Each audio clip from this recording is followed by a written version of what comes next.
తెలంగాణలో నియామకాలను ఎస్సీ వర్గీకరణ తర్వాతనే చేపట్టాలని ఎంఆర్పీఎస్ హన్మకొండ జిల్లా అధ్యక్షులు గద్దల సుకుమార్ మాదిగ అన్నారు. హన్మకొండ జిల్లా కమలాపూర్ మండల కేంద్రంలోని అంబేద్కర్ విజ్ఞాన కేంద్రంలో ఎంఆర్పీఎస్ నాయకులు మీడియా సమావేశాన్ని నిర్వహించారు. ఈ కార్యక్రమానికి ముఖ్య అతిథిగా పాల్గొని మాట్లాడారు. ఎస్సీ వర్గీకరణ కోసం కొత్త ఆర్డినెన్స్ తీసుకొచ్చి రిజర్వేషన్లు పొందే విధంగా చేస్తామని అసెంబ్లీ సాక్షిగా మాటిచ్చిన రేవంత్ రెడ్డి నేడు నియామకాలలో మాదిగలకు అన్యాయం చేస్తున్నారని విమర్శించారు. మహాజన నేత గౌరవశ్రీ మందాకృష్ణ మాదిగన్న గారి నాయకత్వంలో ఎస్సీల వర్గీకరణ కోసం మాదిగలు చేస్తున్న పోరాటానికి ఫలితంగా ఆగస్టు 1వ తారీఖున సుప్రీంకోర్టు తీర్పు ఇవ్వడం జరిగింది. ఎస్సీల వర్గీకరణ చేసుకోవడం కోసం రాష్ట్రాలకు అధికారం ఇస్తూ తీర్పు ఇవ్వడం జరిగింది.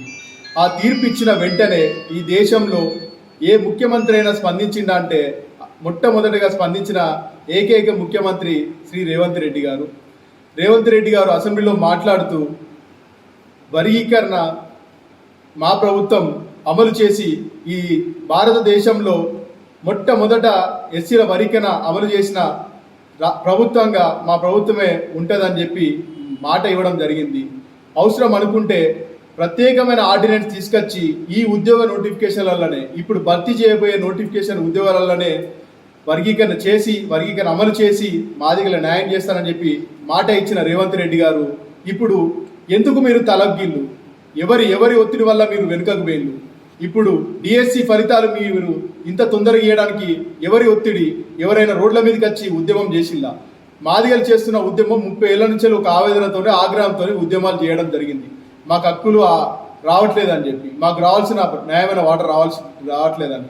డిఎస్సి ఫలితాల టీచర్ పోస్టుల గురించి కానీ ఏ పోస్టుల గురించి కానీ ఇప్పుడు ఎవరు కానీ రోడ్ల మీదకి వచ్చి ఉద్యమాలు చేస్తున్నారు.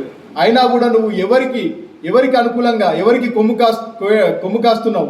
ఎవరి కోసం నువ్వు ఎవరిని సంతోషపెట్టడం కోసం ఈ దసరా పండుగ రోజు 11,026 టీచర్ పోస్టులు భర్తీ చేయడానికి నువ్వు ఎస్సీల వర్గీకరణ చేయకుండా నువ్వు భర్తీ చేయడానికి రెడీ అయినావు? నువ్వు సమాధానం చెప్పాలని రేవంత్ రెడ్డి గారికి మేము హెచ్చరిస్తూ, మాలలకు కొమ్ము కాస్తూ ఈరోజు ఉద్యోగ నోటిఫికేషన్లు జారీ చేస్తూ ఉద్యోగ నియామకాలు చేపడుతున్నారంటే అది ముమ్మాటికి మాదిగలను మోసం చేస్తున్నట్టే అని మాదిగల నుంచి హెచ్చరిస్తూ ఈ నెల 9వ తారీఖున చలో కలెక్టరేట్ ప్రోగ్రాం గౌరవ మందాకృష్ణ మాదిగన్న గారు ఇవ్వడం జరిగింది.